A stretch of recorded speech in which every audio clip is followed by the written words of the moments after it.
In front of me is Infinix Note 30 Pro Plus, and today I would like to show you how you can add a password to Google Passwords Manager.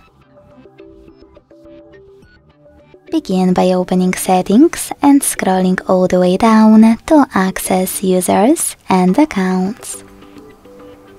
Then use this gear next to Google under Password Management and tap on Google Password Manager.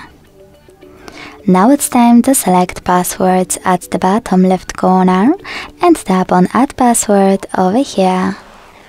Then input all of those informations. At the top you can type in any website or tap on Select App and tap on the chosen one. Then enter your username, email or phone number, password,